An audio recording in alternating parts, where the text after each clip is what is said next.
Hello there and welcome. I am Rosanna Lockwood. You're watching W News, broadcasting live from the Arabiya headquarters. These are our top stories.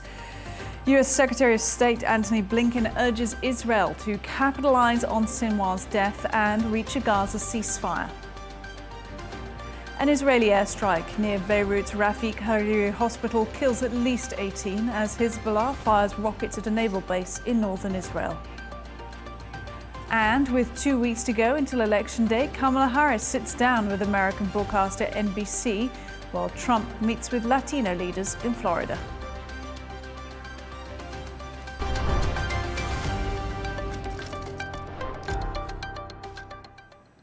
Welcome. Well, Antony Blinken met with Israeli Prime Minister Benjamin Netanyahu today in an effort to negotiate a ceasefire in the ongoing Gaza conflict.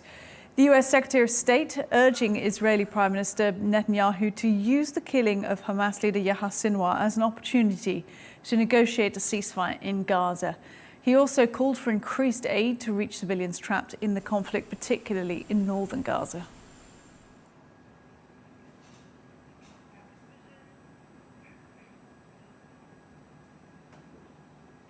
After their talks in Jerusalem, State Department spokesman Matthew Miller stated that Blinken emphasized the need to secure the release of all hostages and to end the conflict in a way that ensures lasting security for both Israelis and Palestinians.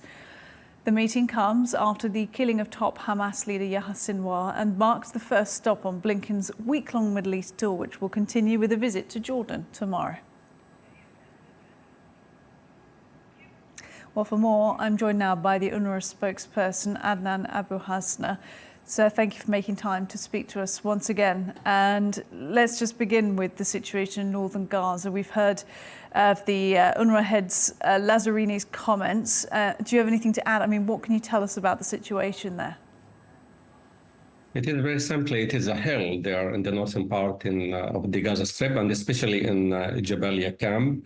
You can find, or according to reports from our colleagues, that bodies are being spread on the streets and under the rubbles, and we are not able to rescue them, despite that we are calling the Israeli authorities many times that to allow our teams and to rescue teams to enter the area to rescue. It remained people injured, not being died, because most of them, we believe that for they are waiting for several days now, and they died actually. But unfortunately, they deny all of that. People, in the northern part, they are starving. There is no food, no water, trying to flee, and being killed in the roads, being shelled and shot at them, all the time. They are panicking. They don't know where to go, actually. It's, like you said, a hell. And how do you prioritize then what you can deliver as UNRWA? We cannot deliver anything now, especially in Jabalia camp. We need access. We are the Israeli authority, to give us, access, and other humanitarian organization. But unfortunately, nothing happened, like that. No positive response. We are waiting for any response to start providing food, water, rescue. They buried, people under the rubbles in several houses in the area. So you're just getting no response from Israel at all to those requests? I mean, and this probably answers that question, but, around a week ago, there was a little bit of aid that was allowed in. How has there been any aid since? We have our team, there. We kept them, working. Our shelters were open, but since the 1st of October, actually, we don't have food trucks, for example, food aid, to go to the north. We asked the Israeli authority 66 times, we prepared 66 convoys with other UN organizations, but unfortunately they allowed 4, only. So we are not talking about a real aid, to the area. Actually, there is nothing there. In terms of the pressure that was applied by the US recently to not provide military support to Israel if they didn't let aid in, do you think that was listened to at all? Do you think that made any impact? We hope so. We hope so, but we don't see any, practical response on the ground. Actually, after the U.S. call by Secretary of State Blinken and others, we are waiting that. We hope that they will respond positively to the Americans' call or Americans' ask, for that. But we did not see any results, around that right now. With regard to northern Gaza, the head of UNRWA asking for an immediate truce to allow people to leave the area. Do you think that is possible? Do you think it could happen? And also, would people leave? They must allow, people to flee, safely. If you want people to leave the area, shelling and calling them, all the time, you have to leave the northern part to Gaza City or the north. Where is the safe passage that people, can move from the north to the south? There is nothing, like that. If they really, want people to live, safer, and to live in safer places, I believe that they have halt all the military, actions, the military operations to allow people to flee or to go or to move to other places safely. But we don't see that right now. In terms of ordering, when Israel did order people to leave northern Gaza, there have been accusations that what Israel is trying to do is commit what is alleged to be a war crime of seeking to forcibly displace people from the north. What do you say to that? War crimes, I think it's not me who can, judge what's going on. We have the High Court, ICG, we have the UN bodies, they can, investigate and all that, but we will provide all what we have seen, all, or what we saw actually, and still, seeing and watching out. We will provide, all the material as we have done, before. UNRWA spokesperson Adnan Abu-Hasna, thank you. Thanks.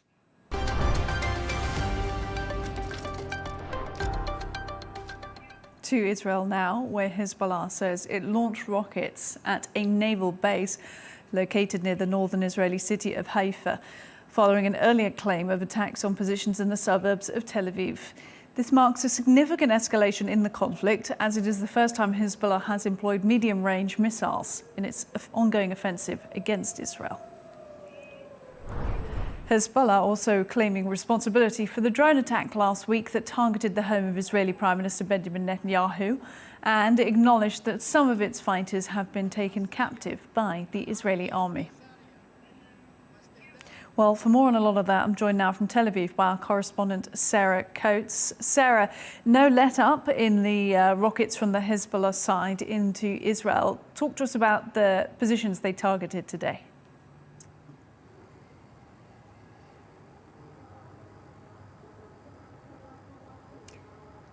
Hello there, Rosanna. I'll bring you up to speed on an incident that's been really unfolding for the past 45 minutes. There was actually a drone that crossed over into Israeli airspace from that northern area with Lebanon. It actually travelled over these northern areas, setting off air raid sirens right across that region before hitting the Haifa area. It was really in the skies, hovering above, flying around over the port city of Haifa. Many people actually captured these images on their phones and uploaded them. Now, there were more than 1 million people forced to run to shelter. They remained there for quite some time. The Israeli military seemingly unable to actually track this drone and intercept it. Now, from watching the tracking system that we actually have on our phone and all of these unverified videos on social media, along with statements coming out from the Israeli military, this drone actually made it about half an hour north of where I'm standing here.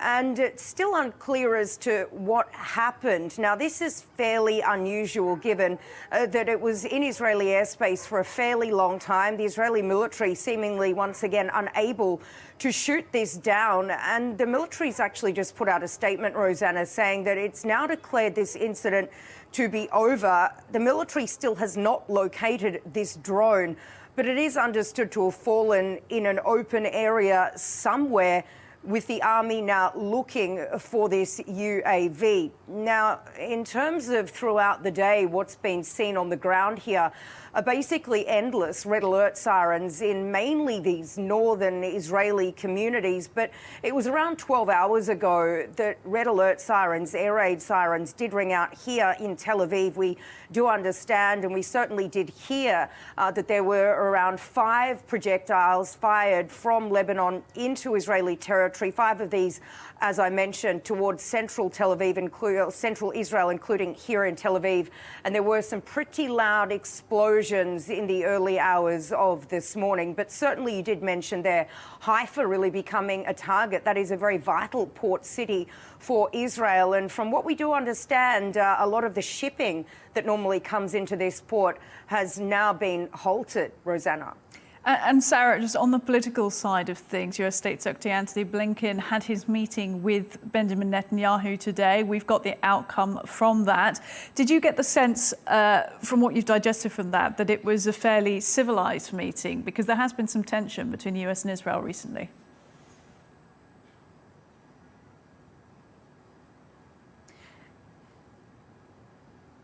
Certainly. We do have some brief takeaways from the Israeli Prime Minister's office. Benjamin Netanyahu's office did put out a statement saying that it was friendly and it was productive. But really, if you just look into what we heard from the White House, that readout there, nothing really stands out. It's all basically things we've heard time and time again. And we do need to remember that this was Blinken's 11th wartime visit to the region. A few of the main takeaways there, Blinken urging the Israelis to capitalise on what they're saying, capitalise on the death of Yahya Sinwar, the Hamas leader, by securing the release of these hostages and ending the conflict. They also spoke about post-war Gaza and that Palestinians should be living in a way to rebuild their lives when this war does end. Also, the need for Israel to take additional steps to get more vital humanitarian aid into the Gaza Strip. But in saying all of that, nothing really stood out. We're not really seeing any real push here by the Americans to try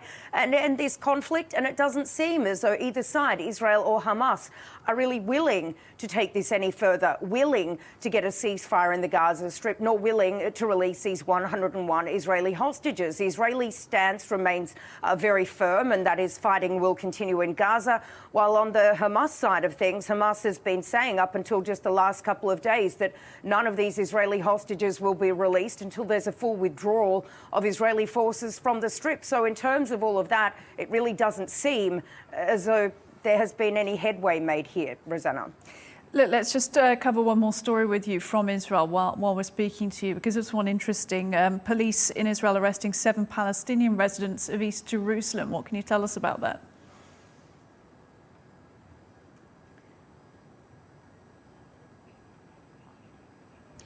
Certainly, it is very, very interesting. We do understand that this is the 5th such incident in the last couple of months. Now, this latest one that I'll bring you up to speed on involves 7 people from East Jerusalem. They're all men aged between about 19 and 23 years old. 6 of them are actually Israeli residents. Now, they are being accused by Israeli authorities basically of spying for the Iranians. The authorities here say that they are all alleged to have been pursuing an Israeli nuclear scientist and also a mayor of a fairly major town or city, I should say, in Israel, without actually going on to say which city this actually was. Now, they are being accused of taking photographs of sensitive sites, also receiving money for weapons. And this follows another incident that was announced by Israeli authorities just on Monday, I believe, and this involved 6 Israeli immigrants, Jewish, all from Azerbaijan, and they're basically accused of doing the same thing. So this is certainly something that we can really expect the Israelis now to be monitoring in great detail, just given, as I mentioned, 5 such incidents basically involving all spying for Iran over the course of the last 2 months. Rosanna. Fascinating stuff. Look, Sarah Coates, our correspondent in Tel Aviv. Thank you.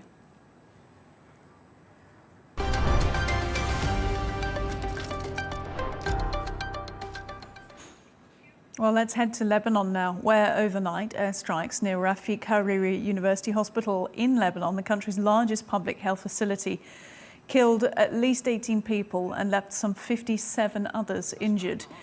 Israel had issued evacuation warnings shortly before targeting Beirut's southern suburbs with heavy strikes. There was no warning, however, for the area around Rafik Hariri Hospital, which is densely populated and has seen an influx of people displaced from areas further south. For more, I'm joined by the Beirut-based journalist Will Christo. Will, thank you for making time. And actually, before we get to the hospital strike, let's just talk about this afternoon in Beirut. Extraordinary video emerging of a residential building being struck. Whether or not there were casualties remains unconfirmed at the moment. Israel said they sent out a warning beforehand, but that video kind of spreading around the world. What have you heard from people you know that were at the scene, perhaps? Thanks for having me. Yeah, it was an extraordinary strike. If you've seen video of the strike, you can see clearly a large missile hit the bottom of the building and then a 10-story building collapsing entirely. The Israeli military had issued an evacuation order about 30 minutes before it struck the building, and observers at the scene said that a warning shot in the form of a small projectile at the top of the building had warned people a few minutes before they struck the building entirely. This was in Tayune, which is an area that hasn't been struck before. But the force of the blast and the fact that it leveled the entire building, again, a 10-story building, is something that's left many people in Beirut in shock. I mean, let's talk about the types of warnings that people are getting, because I think it's worth reminding our viewers, because this has been going on for weeks. We're sort of used to talking about it in the news, but remind us what it's like for the citizens of Lebanon at the moment when they receive these warnings. Yeah, it's actually a struggle to keep up with. Before, they were only at night. Now they're happening at all times of the day. And what happens is you get a post on Twitter, and it's forwarded through WhatsApp groups warning people to get away from certain buildings in certain areas of Beirut, as well as Lebanon.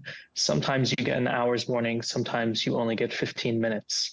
Now, these warnings typically point to specific buildings and specific neighborhoods of Beirut and other areas of Lebanon, but they've come under criticism from Amnesty International, who say that oftentimes the maps are misleading and it's not enough time for people to evacuate.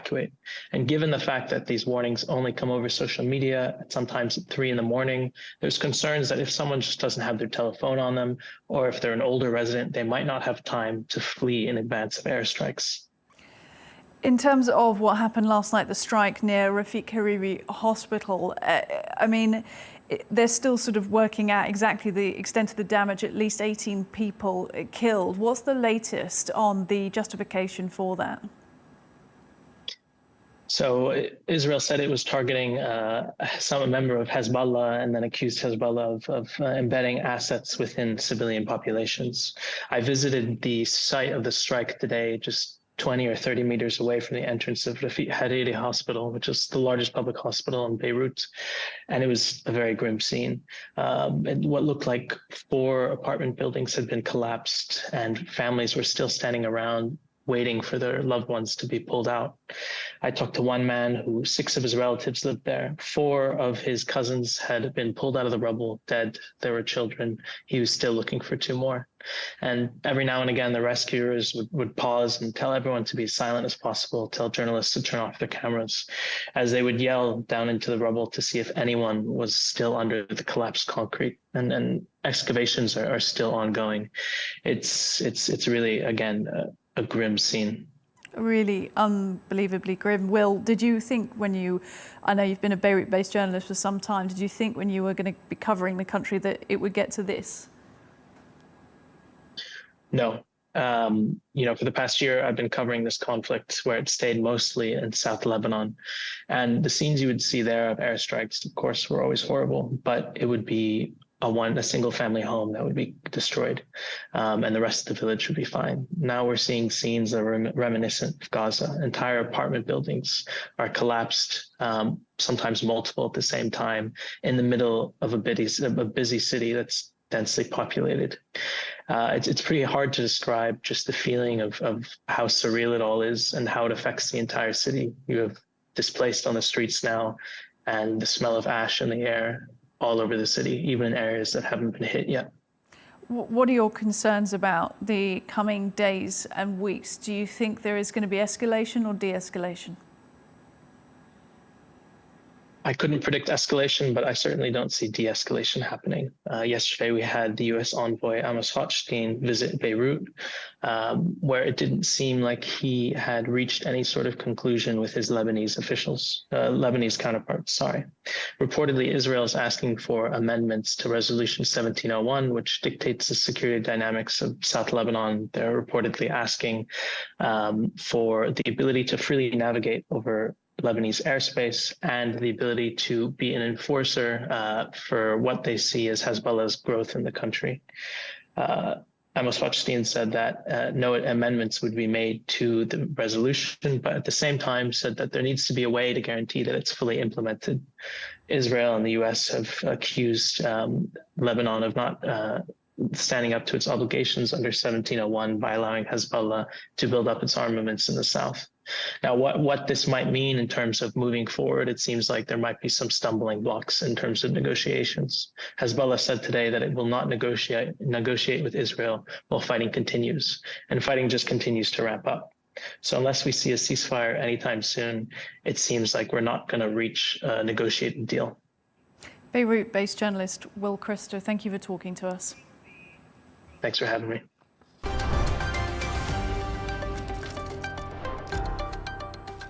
Let's get some of the day's other news now. South Korea's Deputy National Security Advisor says they'll take countermeasures in line with the level of military cooperation that's being seen between Russia and North Korea. This after South Korea's government urged Pyongyang to immediately withdraw North Korean troops dispatched to Russia for its war with Ukraine. EU lawmakers are approving the bloc's plan to use frozen Russian central bank assets to loan up to $38 billion to Ukraine. The G7 planning to provide an overall loan of $50 billion to help Ukraine, serviced by profits generated from Russian assets immobilized in the West. Peru's former president's been sentenced to more than 20 years in prison. A court ruling, former President Alejandro Toledo accepted some $35 million in bribes from Brazilian construction conglomerate Odebrecht. Toledo, a US-trained economist, maintained his innocence and has asked for leniency, saying he has cancer and heart problems. A case of the new Mpox variant has been detected in Germany, the country's first. The Robert Koch Institute for Public Health saying the patient likely acquired it abroad and the risk to the wider population is low. In the US, a teenager suspected to have killed 5 people near a home in Seattle set to appear in court today. The King County Sheriff's Department saying yesterday 3 children and 2 adults were killed while another girl was also injured.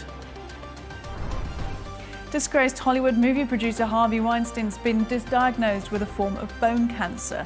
US media outlets reporting Weinstein's been treated in prison for chronic myeloid leukemia. The movie mogul became the most infamous face of the Me Too era after dozens of women accused him of sexual harassment and assault.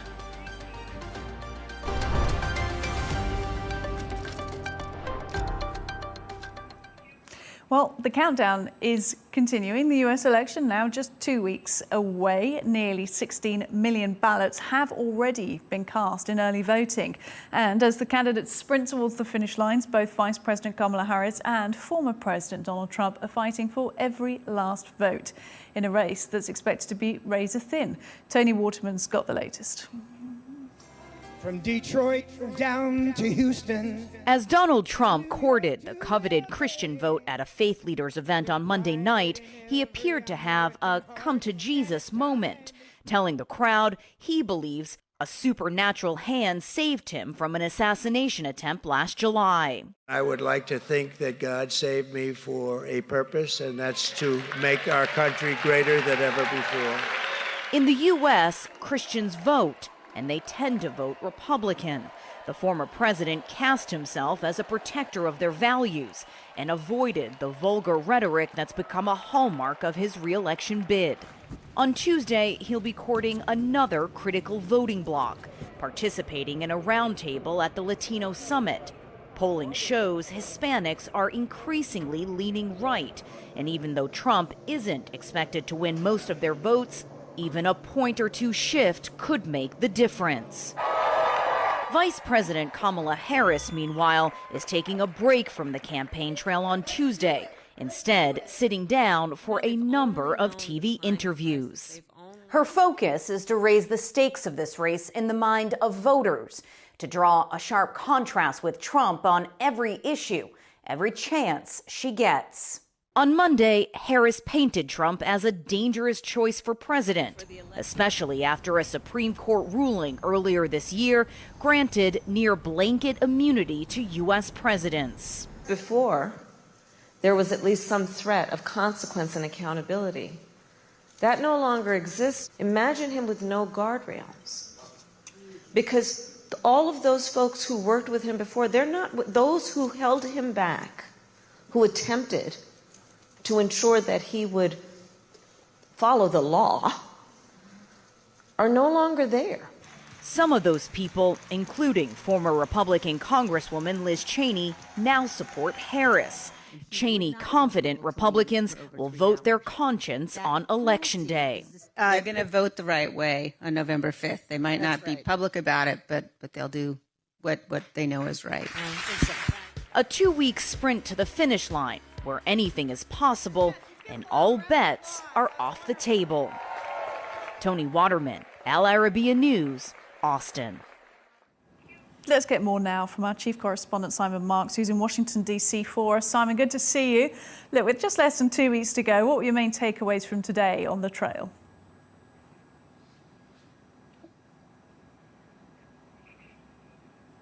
Well, I mean, the extraordinary thing is that Kamala Harris is off the campaign trail today. She's here in Washington, holed up at the White House. She's going to be giving 2 interviews later in the day, one to NBC News, the other to Univision, a network that mostly appeals to Latino voters across the United States. But that's all she's got on the docket for today. And that is a curiosity, given that we are exactly 2 weeks away now from this election wrapping up with what we all still notionally call Election Day, although, as you were reporting, Rosanna, 15 million Americans have already cast their ballots, 5.25 million of them in the battleground states. It is in those battleground states that Donald Trump is continuing to focus. As Tony was reporting, he started his day in Miami, trying to reach Latino voters there, hoping to bring some of them into his corner amid polling data that suggests that Donald Trump is, in this election cycle, going to win a record level of support from Hispanic Americans. Then he'll be heading to North Carolina for a rally there, and his campaign has put out a statement poking fun at Kamala Harris today. They say Kamala is clearly suffering from intense exhaustion and incompetence. With just 2 weeks until Election Day, she is spending the day in hiding. They say the rigors of campaigning are taking their toll. And that, of course, is an echo of what the Harris campaign said over the weekend about Donald Trump. They said that he was clearly exhausted. So both campaigns having a similar crack at one another over what, a 96-hour period in this campaign. Yeah, it seems to be the favourite game at the moment. Call each other exhausted. Look, elsewhere, Simon, in coming weeks, Harris is apparently going to set her sights on Texas, which is basically a near impossible state to win for the Democrats, right?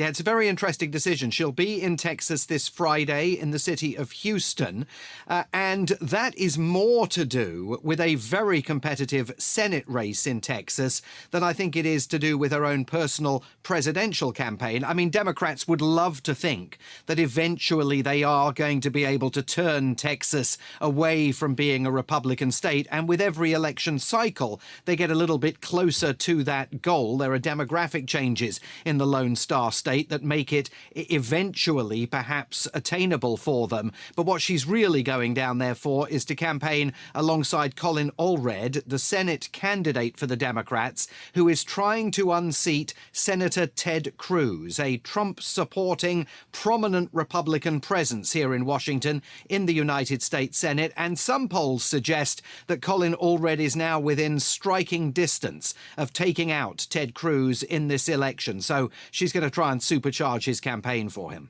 And what we were hearing from Tony's report there about Trump speaking to Christian voters, I mean, is that really speaking to a secure audience already? Is there anything new he could do for them?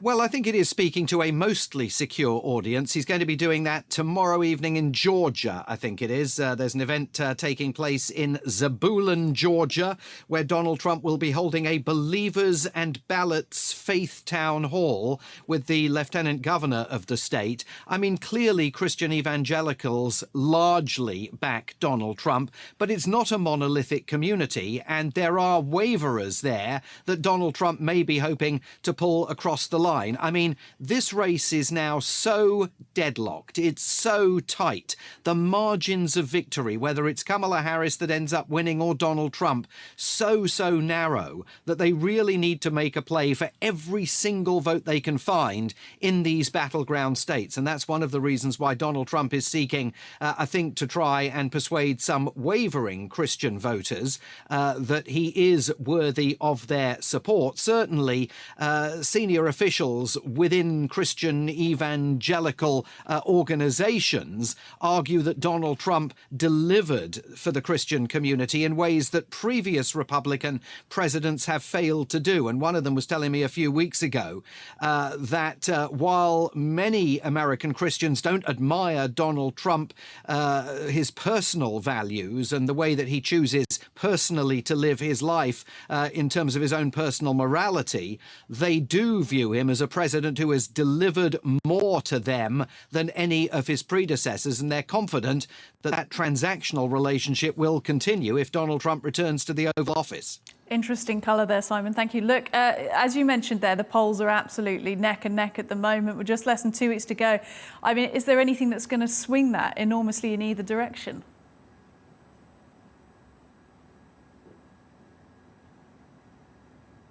I mean, there's no indication that there is anything that one can currently put your finger on and say, right, that's the deciding factor in the race. I mean, I would say that Donald Trump, for all of his many catalogued faults, has had a pretty strong 72 hours. And while he was out there being very much a kind of an action man on the campaign trail, whether it was that visit to McDonald's over the weekend where he was manning the French fry cooker or sitting down with a group of Black American voters in a barber's shop in New York, or visiting survivors and victims of Hurricane Helene in North Carolina yesterday. He's been out on the ground meeting regular folk, whereas Kamala Harris has very much focused, at least in the last 3 days, her activity on much more traditional campaign rallies and town hall meetings. So as she spends a day there at the White House, I think there are questions about whether she's regrouping and recalibrating the strategy, because Democrats definitely feel that the momentum at the moment, slight though it is with Donald Trump. And they point out that, you know, he lied yesterday in North Carolina again about the Biden-Harris administration's response to Hurricane Helene. But, you know, the fact-checking often doesn't stick with voters. It's more the imagery that they are seeing. And the Trump campaign is absolutely playing up to that at the moment. Simon Marks, our chief correspondent in Washington, D.C. Always good to talk.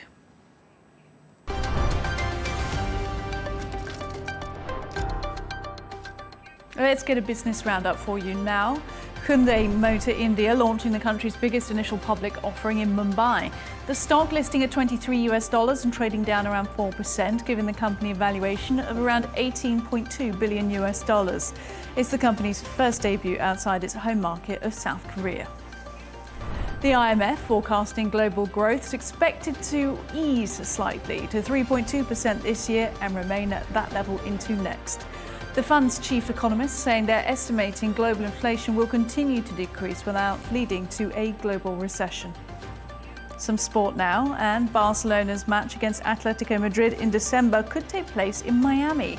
That's according to La Liga officials, who say they're hopeful FIFA will approve their plans.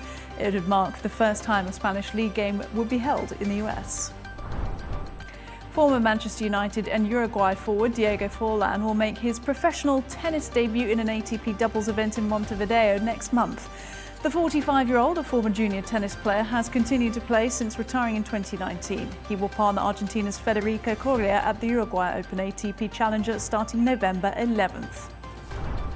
The global rugby community has expressed disappointment after 12 sports, including rugby sevens, hockey and cricket, have been cut from the 2026 Commonwealth Games in Glasgow.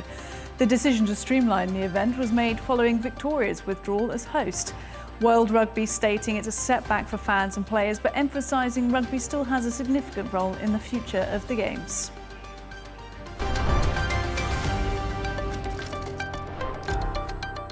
A reminder of our top stories now. US Secretary of State Antony Blinken has urged Israel to capitalise on Sinwar's death and reach a Gaza ceasefire during talks with Prime Minister Benjamin Netanyahu.